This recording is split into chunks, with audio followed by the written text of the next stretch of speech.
अरे आपण पाहू शकतो इथे ज्या काल रात्री पाकिस्तानची शेलिंग झाली होती त्या हेवी शेलिंगमध्ये इथं अशा दुकानांना मोठं नुकसान झालं. एक शेल इथे येऊन पडलं होतं आणि या शेलमुळे इथं कशा प्रकारचं नुकसान झालं आपण पाहताय. एक दुकान पूर्णतः क्षतिग्रस्त झालेलं आहे.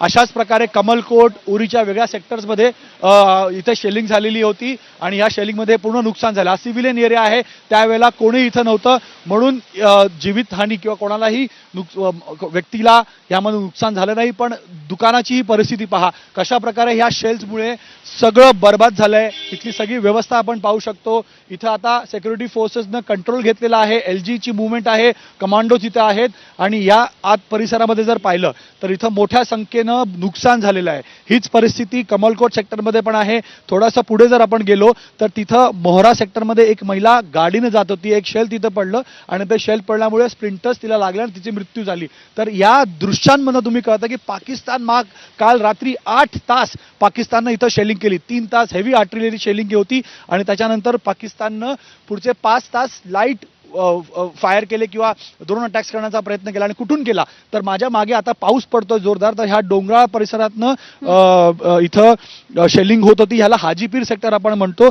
आणि पुढे जर गेलो तर कमलकोट सेक्टर आहे. पुढच्या कमलकोट सेक्टरमध्ये ही शेलिंग काल केली गेली होती. आर्टिलरी फायर्स केले गेले होते आणि यामुळं उरी सेक्टरमध्ये प्रचंड भीतीचं वातावरण आहे, तणावाचं वातावरण आहे आणि पाऊसही पडतोय.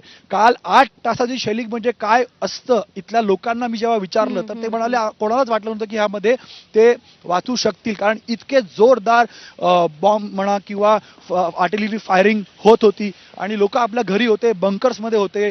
पण ज्या ज्या लोकांना सुरक्षित बंकर मिळाले होते पण काही लोकांना बंकर्स नव्हते तर ते शाळेमध्ये किंवा कोणाच्या घरी जिथं पाकिस्तानची फायर रेंज नाही आहे तिथं ते पोहोचले.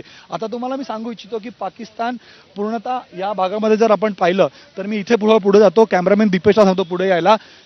इथली तुम्हाला टोपोग्राफी सांगतो की उरी का सर्वात तू ही माहिती सांगण्या अगोदर तुला एक खरं तर आवाहन करायचं आहे की गोळीबार जो इतक्या मोठ्या प्रमाणामध्ये झालेला होता जो तू सांगतो आहेस, त्या गोळीबारामुळे झालेलं जे नुकसान आहे ते आपल्या प्रेक्षकांसाठी दाखवता येईल का?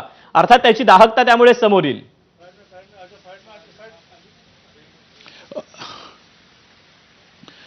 मी दाखवण्याचा प्रयत्न करतो कारण आम्हाला LG मुवमेंट असल्यामुळे इथं उभं राहू देत नाहीये.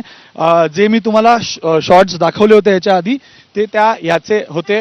आता इथून कॅमेरामॅन दीपेशला सांगेन की त्यांनी झूम करून इथून दाखवावं की काय परिस्थिती आहे. जे शेल एक काल पडलं उरी सेक्टरमध्ये ते ह्या घरावर किंवा ह्या दुकानावर पडलं होतं. हे दुकान आहे, ह्या दुकानाची तिथं आपण आता फोर्सेस पाहतोय. तिथे थोड्या वेळानंतर जाईन, जेव्हा VIP मुवमेंट पूर्ण होईल इथून LG साहेब जातील मग आम्हाला परत तिथे सोडण्यात येईल. पण LG मनोज सिन्हा याच ठिकाणाची पाहणी करण्यासाठी पोहोचतायत आणि मी इथली टोपोग्राफी तुम्हाला दाखवतो. हे दृश्य आहे, हे शेल जे इथं पडलं ते दुकानात पडलं. कुठून आलं तर ठीक समोर हाजीपीर सेक्टर आहे. हाजीपीरचे पोस्ट आहेत, ख्वाजा वांडे आणि इतर पोस्ट आहेत पाकिस्तानचे, तिथनं काल शेलिंग केली गेली होती. तर हाजीपीर पोस्टनं शेलिंग झाली तर थेट उरीवरती येतं. आणि कमलकोट सेक्टर माझ्या डाव्या बाजूला जर आपण आलो, माझ्या डाव्या बाजूला हे पाकिस्तान, ह्या डोंगराच्या मागे पाकिस्तान सुरू होतं. आता पाऊस असल्यामुळे ढगाळ वातावरण असल्यामुळे इथले डोंगर तुम्हाला दिसत नाहीत, पण ह्या डोंगराच्या मागे जर आपण पाहिलं तर तिथं पाकिस्तानचा मुझफ्फराबादचं सेक्टर सुरू होतं, जे POK आपण म्हणतो, POJK. तिथून कमलकोट आणि सियालकोट, बलकोट ह्या सेक्टरमध्ये फायरिंग केली जाते. म्हणून काल सुरुवातीला फायरिंग झाली ती हाजीपीर सेक्टरमधनं झाली आणि नंतर जी फायरिंग झाली ती कमलकोट सेक्टरमध्ये त्या पोस्टमधनं झाली, ज्याला पांडो पोस्ट म्हणतात. ते पांडो पोस्ट पाकिस्तानच्या अखत्यारीत येतं. तिथून कमलकोटमध्ये काही घरांना नुकसान झालंय, पण सर्वात मोठं नुकसान ह्या दुकानांना इथं झालं होतं, जे कॅमेरामॅन दीपेश महाजन तुम्हाला दाखवतायत.